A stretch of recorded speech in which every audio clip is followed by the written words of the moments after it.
뭔가 어떤 뜻을 알고 싶을 때 우리는 사전을 찾아보는 경향이 있습니다. 저도 사전을 찾아보았습니다. 선교사가 무엇일까?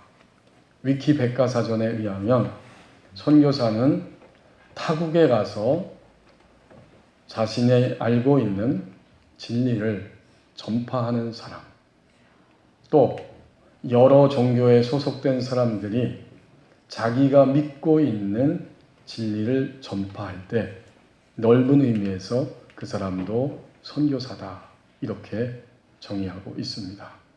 우리 그리스도인들은 두 가지가 다 해당이 되죠. 우리는 타국에 가서 복음을 증거하고 있습니다. 우리는 이미 타국에 살고 있어요.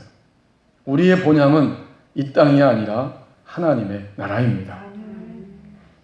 물론 하나님의 나라 안에 이미 우리가 살아가고 있지만 완전한 하나님의 나라는 아직 오지 않았기에 우리는 타국에 살아가고 있고, 동시에 자기의 종교에 소속된 진리를 전파한다고 했는데, 그렇습니다.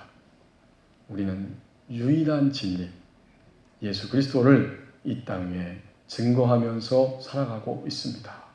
그렇게 보면 우리는 하나님을 믿을 때 모두가 다 이제는 선교사가 된 것입니다.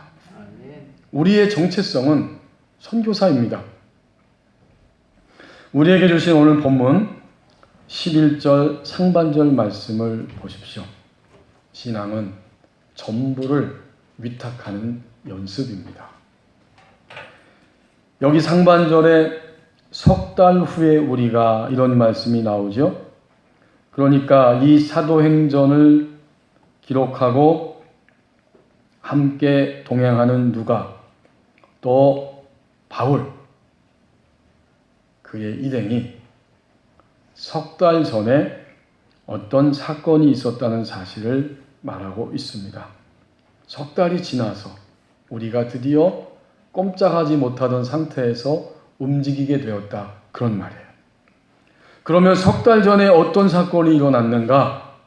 앞에 사도행전 27장부터 보면 그 사건을 생생하게 기록해주고 있는데, 우리가 알고 있는 것처럼 바울이 미결수의 상태로 복음을 증거하다가 고소 고발을 당함으로 나는 로마의 시민권이 있기 때문에 가이사에게, 로마 황제에게 재판받겠다, 이렇게 주장하게 되었고, 그래서 다른 죄수들과 함께 배를 타고 로마로 항해하는 중이었는데, 사도행전 27장 14절 말씀에 기록된 것처럼 유라굴로라고 하는 광풍을 만나서 배가 점점 침몰해 가기 시작하고 부서져가는 그런 위급한 상황을 만나게 됩니다. 사람들이 여러 날 동안 해가 보이지 않고 별조차 보이지 않고 이제 우리는 죽을 수밖에 없구나, 이런 절망 가운데 처해 있을 때 먹지도 못하고 마시지도 못하는 극한 상황에서 하나님의 사람 바울이 일어나서 이렇게 말합니다. 27장 21절에 보면 바울이 가운데 서서 말하되 여러분이여 내 말을 듣고 그레데에서 떠나지 아니하여 이 타격과 손상을 면하였더라면 좋을 뻔하였습니다. 하지만 이제 여러분을 권면합니다. 여러분은 안심하십시오. 여러분의 생명은 지장이 없고 이 배만 망가질 것입니다. 내게 속한 바 하나님이 어젯밤 나에게 나타나셔서 말씀하셨습니다. 바울아, 두려워하지 말라. 내가 가이사 앞에 서야 할 것이다. 또 너와 함께 항해하는 이 모든 사람들, 그 숫자가 37절에 보면 276명인데 이 모든 사람들을 내가 다 너에게 주었다. 그러므로 여러분이 안심하라. 나는 내게 말씀하신 그대로 되리라고 하나님을 믿노라. 바울이 담대하게 한가운데 서서 이렇게 선포합니다. 그리고 반드시 우리는 한 섬에 걸릴 것이다. 한 섬에 올라서서 들어가게 될 것이다. 라고 선포를 했습니다. 여기서 한 사람, 선교사 바울은 지금 무엇을 누구를 위탁하고 살아가는가 하는 사실을 알게 됩니다. 바울이 위탁하는 것은 바로 그의 고백대로 나는 하나님이 내게 말씀하신 대로 되리라고 믿는다. 결국 선교사 바울은 하나님과 하나님이 주신 말씀에 자신의 인생 전부를 위탁하고 있다는 사실을 알 수 있습니다. 모리와 함께한 화요일이라는 책에 보면 이 모리 교수가 대학교 때 가르쳤던 자신의 제자와 마지막 유언적인 대화를 하는 것을 찾아볼 수 있습니다. 그 장면에서 모리 교수가 이렇게 말했습니다. 제자에게 내가 묻힐 곳을 골랐다네. 어딘데요? 여기서 멀지 않아 저 언덕 위에 나무 밑이야. 연못이 내려다 보이지. 굉장히 평화로운 곳이야. 생각하기에 안성맞춤이지. 아니 선생님, 거기에서도 생각하면서 지낼 생각이세요? 아니지. 나는 단지 거기 묻혀서 거기서 죽어 지낼 생각이네. 찾아와 주겠나? 찾아뵐까요? 그럼 지금처럼 화요일에 찾아와 주게나. 그때도 지금처럼 좋은 얘기를 들려주시겠어요? 아니, 이제는 자네가 말할 차례야. 나는 그냥 들을 거야. 이것이 모리 교수가 유언의 한 장면으로 남겨주고 있는 그러한 모습입니다. 모리 교수는 자신의 인생이 살아있는 동안에 그리고 죽음을 맞이했을 때 죽음으로 끝나는 것이 아니고 그 이후에도 반드시 새로운 세상, 새로운 생명을 가지고 살아간다고 하는 사실을 분명히 그렇게 확신하고 있었습니다. 결국 모리 교수는 무엇에게, 누구에게 자신의 인생 전부를 위탁하고 있는지를 그대로 보여주고 있습니다. 오늘 예배하는 우리들에게 하나님이 이 질문을 던지십니다. 지금까지, 그리고 현재, 앞으로도 너희는 누구를, 무엇을 위탁하고 너희의 인생을 살아갈 것이냐. 신앙은 전부를 위탁하는 연습입니다. 11절 중반절 말씀을 보십시오. 그 섬에 나타난 하나님의 사랑을 발견하는 기회가 된다고 말씀합니다. 드디어 그 섬에서 겨울을 지났다 이렇게 말하고 있습니다. 우리가 그 섬에서 겨울을 난 알렉산드리아 배를 타고 이제 떠나게 됐다는 이야기를 기록하고 있죠. 3개월 전에 일어난 사건이 있었고 그리고 예상하지 못했지만 우리는 그 섬에 올라서서 그 섬에서 3개월 동안을 지나게 되었다는 이야기입니다. 그 섬은 어떤 곳일까요? 하나님이 오늘 11절 말씀을 우리에게 읽게 하셨는데 그 섬은 28장 앞에 읽지 않은 1절에서 10절에 보면 어떤 섬인지를 잘 보여주고 있습니다. 28장 1절에 보면 그 섬의 이름이 우리가 구조된 후에 그 섬의 이름을 알게 되었는데 그곳은 바로 멜리데라 하더라. 멜리데, 지금 지중해에 있는 그 유럽, 거기에 있는 몰타섬, 말타섬을 이야기합니다.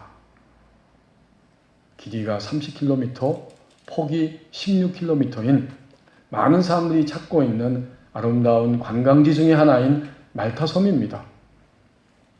거기에 바울과 함께한 일행, 그리고 로마 백부장, 로마 군인, 모든 죄수들 276명이 배가 다 깨어지고 부서진 상태에서 간신히 헤엄을 쳐서 또는 깨진 배의 그 널빤지 조각 같은 것을 의지해서 그 섬에 올라섭니다.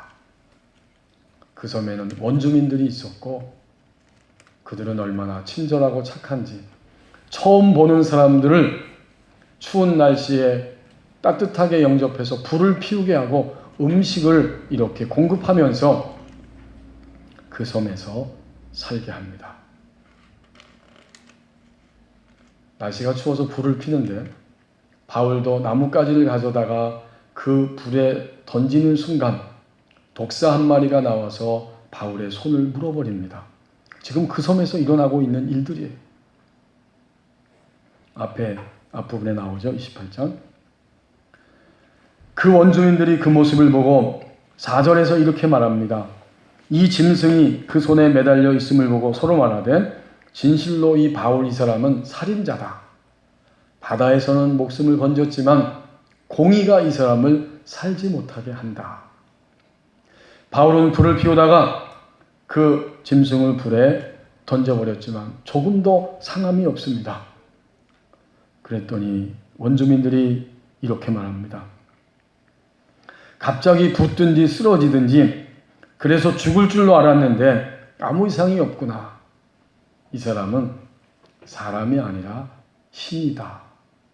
이렇게 원주민들이 감탄하면서 이야기를 합니다.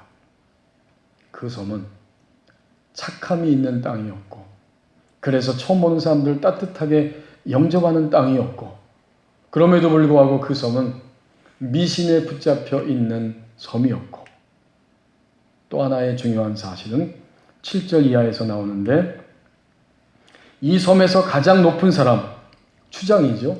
버블리오라고 하는 추장이 있었는데 그가 바울 일행을 영접해서 사흘 동안 친절하게 머물며 거기서 지낼 수 있도록 그렇게 대접을 해 주었습니다. 그 집에 들어가서 보니까 버블리오의 부친이 열병과 이질에 걸려서 누워서 꼼짝도 하지 못하고 있습니다.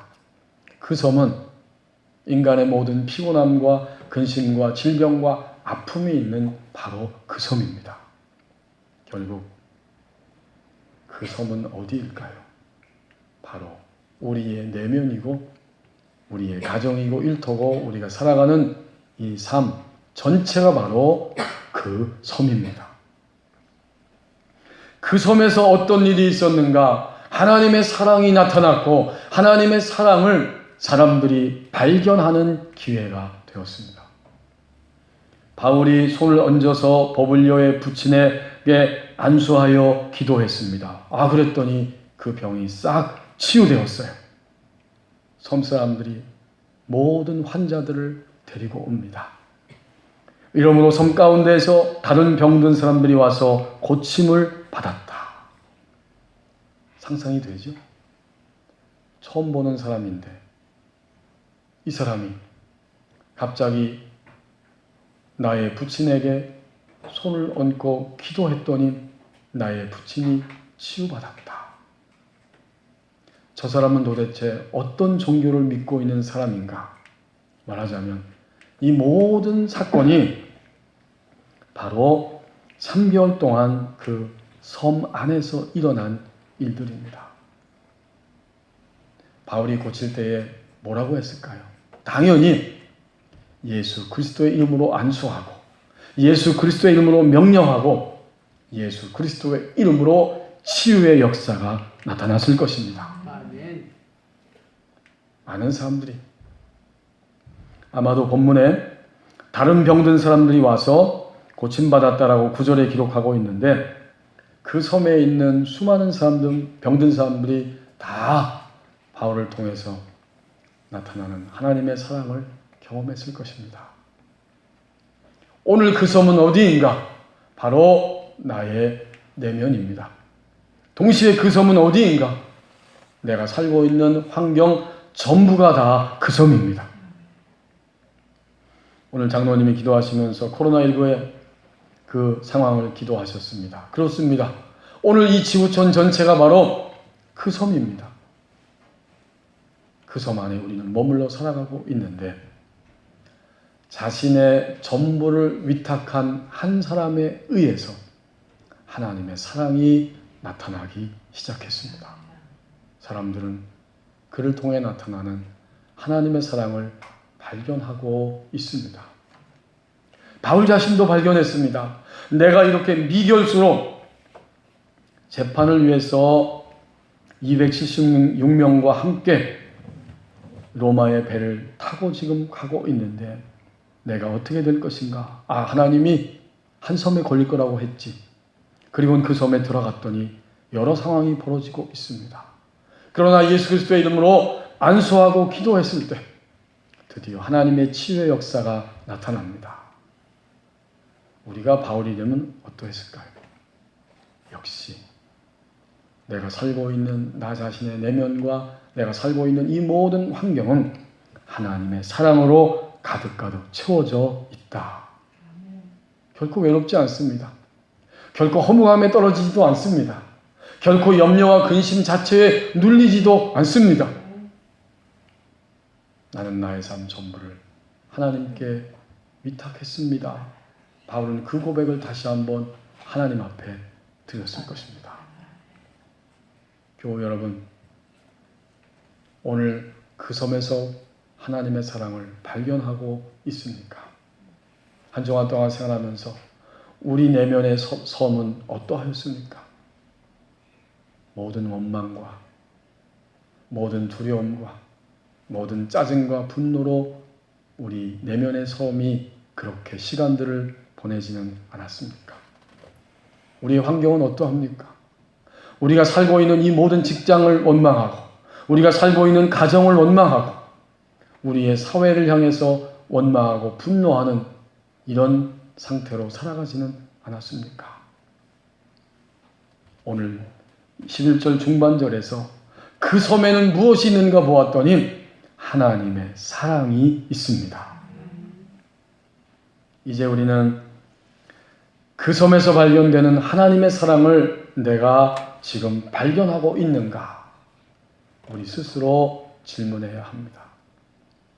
하나님의 사랑이 오늘 나에게 있어서는 어떻게 발견되고 있는가? 하나님의 사랑이 없는 곳은 한 군데도 없어요.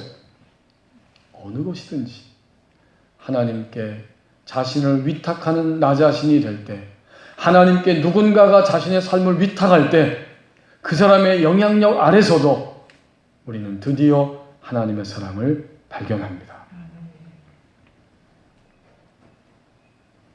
마크 버클러라고 하는 교수요, 목사님이 있는데 그분이 목회를 하면서 그 교회 교우들과 함께 어떠하든지 하나님의 사랑을 발견하기 위해서 말씀 설교를 하고 말씀을 나누고 교제하고 교우들을 그 길로 이끌어가고 있습니다. 그 가운데 그 교우 가운데 버크라고 하는 한 사람이 그 외에도 여러 교우들이 그런 고백을 기도 일지로 남겼는데 버크라고 하는 사람이 이제 목사님에게 자신이 한 주간 동안의 생활 속에서 발견한 하나님의 사랑을 고백하면서 이렇게 증언하고 있습니다. 목사님, 제가 기도하면서 무릎을 꿇고 성령님, 저의 삶을 주관해 주시길 원합니다. 이렇게 고백하면서 성령님을 구했을 때 갑자기 하나의 장면이 나타나면서 제 자신이 완전히 오그라들더니 흔적도 없이 사라졌습니다. 내가 어디로 간 것일까? 계속해서 주님을 구하고 주목하고 있는데 갑자기 장면이 바뀌면서 하나님 얼굴 한쪽이 보입니다. 그 하나님 아버지께서 얼굴을 위로 향하시고 무언가를 응시하고 있었습니다. 그 순간 나는 깨달았습니다. 하나님 아버지께서 나를 생각하고 계신다는 것을 알았습니다. 그런데 그 시점은 땅이 창조되기 전, 땅의 기초가 놓이기 전 수십억 년 전이었습니다. 그때 저에 대한 계획을 하나님 아버지는 세우고 계셨습니다. 두 번째 장면이 바뀌면서 이번에는 하나님 아버지께서 아래쪽을 바라보고 계시는데 나는 하나님의 아버지의 어깨 너머로 그 장면을 보고 있었습니다. 놀랍게도 정자와 난자를 결합하고 있었습니다. 아버지께서 제가 창조되는 과정을 지켜보시면서 흥미로운 표정을 지으셨습니다. 저는 하나님 아버지께서 혼잣말로 여기 버크가 나가신다 라고 말씀하시는 것을 들었습니다. 그리고 다시 장면이 바뀌어서 이번에는 하나님 아버지께서 시선을 위로 향해서 바로 제 어머니 자궁 안에 있는 태아를 바라보시는 장면을 제가 보게 되었습니다. 저를 바라보시면서 저를 향하여 사랑과 제 인생을 향한 계획과 뜻에 대해서 말씀하셨습니다. 이렇게 환상은 끝이 났습니다. 여러분, 영적인 흐름은 아주 짧습니다. 하지만 엄청난 양을 담고 있고 구약성경에서 또는 신약성경에서 보는 것처럼 그 짧은 순간에 하나님이 보여주시고 그 짧은 순간에 다 설명해 주시는 거예요. 이제 이 법궤는 깨달았습니다. 저는 하나님께서 정말 저의 아버지라는 것을 난생 처음 알았습니다. 하나님은 저의 아빠였습니다. 제 육신의 부모님은 제가 이미 존재하고 있었다는 것을 알지 못하고 있었습니다. 하나님은 수십억 년 전에 저를 계획하셨다가 제가 수태되는 장면을 흥미롭게 지켜보셨고 제 육신의 모친이 저의 존재를 의식하시기도 전에 말씀으로 제 안에 생명을 넣으셨습니다. 저는 이러한 환상 장면을 하나님 앞에서 보게 되었을 때 제 자신이 어떤 가치를 지닌 존재인지를 다시 한번 분명히 깨닫게 되었습니다. 사실 저는 그때 제 자신의 자상에 대해서 혼란을 겪고 있었습니다. 그런데 제가 이 땅에서 숨을 쉬기도 전에 세상 사람들에게 거부당하기도 전에 하나님 아버지께서는 저를 지켜보고 계셨다는 사실을 저에게 환상으로 보여주셨을 때 저의 문제는 완전히 해결되었습니다. 아버지께서 저를 위해 계획을 세우셨고 저를 지켜보고 계셨고 인정해 주셨고 제 안에 생명을 넣으셨습니다. 하나님은 제가 존재한다는 것을 사람들이 알기 전에 이미 저를 알고 계셨던 저의 참된 아버지였습니다. 드디어 나의 열등감이 치유를 받았습니다. 이것이 버크 성도의 확신과 고백이었습니다. 그 섬, 나의 내면, 우리가 살고 있는 이 환경 전부 그 섬에 나타난 하나님의 사랑을 발견하는 기회가 된다고 말씀합니다. 11절 하반절 말씀입니다. 로마의 세력 한가운데서 하나님을 앞세우는 자가 된다고 말씀합니다. 드디어 그 당시의 역사의 흐름을 따라서 겨울이기 때문에 꼼짝도 못하고 있다가 겨울이 지나가고 석 달 후에 배를 타고 그곳을 떠나 로마로 향하게 됩니다. 11절 하반절에 그 배의 이름이 나옵니다. 겨울을 난 알렉산드리아 배를 타고 떠납니다. 그리고 그 배의 머리 장식은 디오스구로라 이렇게 말씀합니다. 앞에서 배가 파손됐죠. 이제 새로운 배를 타고 떠나게 됩니다. 그리고 떠날 때에 10절에 있는 말씀처럼 그 섬에 있었던 사람들이 후한 예로 우리를 대접하고 떠날 때에 우리 쓸 것을 배에 실었더라. 가득가득 채워줬습니다. 이젠 다 준비됐습니다. 다시 로마를 향해 출발합니다. 그런데 로마는 어떤 곳인가? 그것을 오늘 11절 하반절에서 알려줍니다.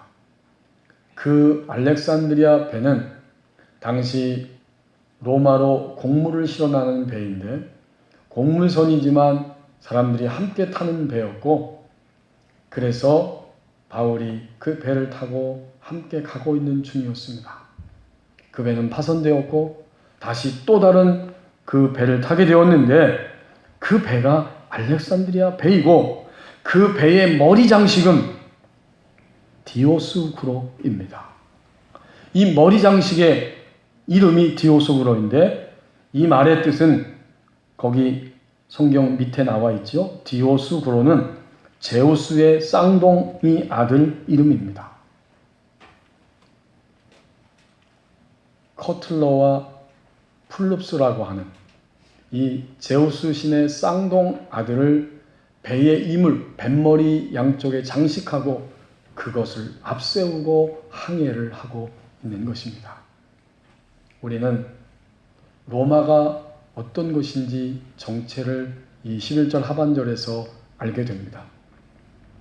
로마는 바로 세상을 의미하는데 세상은 항상 무엇을 앞세우는가 보았더니 바로 디오스쿠로를 앞세우는 거예요. 각종 우상과 미신 그리고 자신의 욕망을 앞세우는 것이 바로 로마의 정체입니다. 로마는 이것을 앞세웁니다. 그래서 세상은 항상 각종 우상을 섬기게 되고 그리고 자신의 욕망을 추구하게 됩니다. 그리고 종종 로마는 기독교를, 신앙을 핍박하고 박해합니다. 우리가 예배 부름 시간에 함께 들었던 말씀 요한계시록 18장 2절에 보면 로마는 그 당시 사도 요한이 반모섬에 갇혀 있을 때 초대교회를 핍박하는 세력이었고 그리고 우상을 숭배하고 사치와 음란 가운데 살아가는 큰 음료, 그게 바로 로마입니다. 바벨론입니다. 우리는 로마의 세력 한가운데 살아가고 있습니다. 무엇을 앞세울 것인가?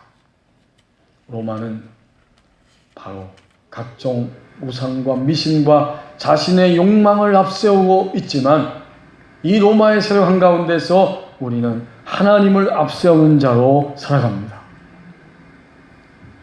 세상은 이 세상이 마지막으로 종말이 올 때까지 로마는 항상 이 세력을 앞세우며 갈 것입니다. 우리는 로마 한가운데 있고 로마와 함께 살아갈 것입니다. 그러나 우리는 결코 로마의 세력을 앞세우는 것이 아니라 바로 하나님을 앞세우는 자로 살아갑니다. 결국 삶의 위탁은 무엇인가 보았더니 하나님께 자신을 위탁하는 것이 무엇인가 보았더니 하나님을 앞세우는 겁니다. 이 머리 장식은요, 뱃머리의 이 머리 장식은 바로 그것을 앞세우고 있다는 의미잖아요. 결국 이 머리 장식은 자신의 정체성이고 자신이 무엇을 앞세우고 있는지를 그대로 보여주는 그런 장면입니다. 우리는 이 땅에 사는 동안에 철저하게도 하나님을 앞세울 때 마침내 로마의 정체에 더 이상 속지 아니하고 휘둘리지 아니하고 오히려 하나님이 주시는 안식과 능력을 가지고 로마의 정체를 드러내면서 이 땅 위에서 살아가게 됩니다. 우리는 분명히 상상해 볼 수 있습니다. 바울이 다시 한번 알렉산드리아 배를 타고 출발할 때 얼마나 사람들에 의해서, 심지어 로마 백부장과 군인들에 의해서, 다른 죄수들에 의해서 존중과 인정을 받으면서 그 배를 타고 출발했을 것인가? 능히 상상이 됩니다. 이렇게 하나님을 앞세울 때 안식이 찾아오고 모든 것을 다 이기고 감당할 수 있는 능력이 임합니다. 로마의 정체에 또다시 속임을 당하지 않습니다. 여러분, 로마는 변하지 않습니다. 앞에 27장 6절에 보니까 처음에 백부장이 이탈리아로 가기 위해서 이런 말씀이 나옵니다. 27장 6절에 거기서 백부장이 이탈리아로 가려 하는 알렉산드리아 배를 만나 우리를 오르게 했다. 처음에 탄 배도 알렉산드리아호입니다. 그러나 그 배는 깨져버렸어요. 이탈리아 로마로 가기 위해서 백부장이 군대와 함께 바울과 제수들을 태우고 출발할 때 로마를 향해 갈 때 알렉산드리아 배를 탔는데 그 배는 풍랑으로 부서져 버렸지만 다시 본문으로 돌아와서 11절 말씀에 있는 것처럼 또다시 새롭게 정비하고 출발하는데 그 배의 이름도 알렉산드리아 배입니다. 세상은 로마의 정체는 결코 변하지 않습니다. 로마는 주님이 오실 때까지 그 우상 숭배와 미신과 자기 욕망을 앞세우면서 진행될 것이지만 우리 그리스도인들은 하나님을 앞세웁니다.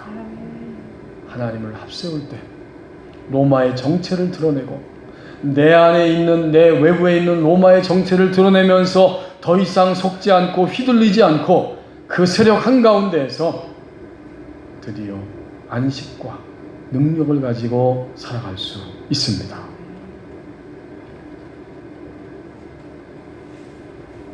매일 아침 나는 가장 먼저 하나님과 교제하는 시간을 갖는다. 나는 그 시간에 하나님께서 오늘 내게 어떤 것을 허락하시는지 묻는다. 그리고 그 음성에 집중한다. 토요일은 종종 하나님의 말씀을 묵상하면서 지낸다. 그러면서 매일의 삶 속에서 가장 중요하게 생각하고 늘 훈련하려고 노력하는 일이 있는데 그것은 작은 일이라고 하더라도 누군가에게 긍정적인 영향을 미치는 것이다. 회사에서나 교회에서나 나를 만나고 싶어하는 사람이 있을 때 항상 그들을 위해서 시간을 낸다. 하지만 나는 내 행동에 대해서 사람들에게 보상을 바라지 않는다. 대신 하나님 앞에서 페이버, 은총을 얻고 싶어 한다. 동시에 내 삶이 아름다운 음악이 되어 세상으로 흘러가기를 바랄 뿐이다. 이러한 단순한 삶 가운데에서 내가 누리는 평안과 기쁨과 은혜는 일일이 헤아릴 수 없을 만큼 많다. 삶이 단순해질수록 간증도 풍성해진다. 하나님을 앞세우면서 살아가는 하루의 삶을 증언하고 있는 바로 하영록 회장님의 고백입니다. 하나님을 앞세우는 자에게 주시는 하나님의 은총을 이루 말로 다 표현할 수 없다고 고백했습니다. 우리는 누구인가 보았더니 로마의 세력 한가운데에서도 하나님을 앞세우는 자가 된다고 말씀합니다. 지난달 2월 26일 날 한국 선교협회에서 우리나라에서 타국에 가서 장기로 2년 이상 선교하는 한국의 선교사님들 숫자를 발표했는데 168개국에 22,259명의 선교사님들이 타국에서 복음을 위하여 애쓰며 섬기고 있었습니다. 그렇습니다. 우리 그리스도인들은 오늘 지금 여기서 바로 선교사입니다. 우리는 로마의 정체를 드러내는 선교사적 신앙으로 우리의 삶을 살아갑니다. 기도하겠습니다.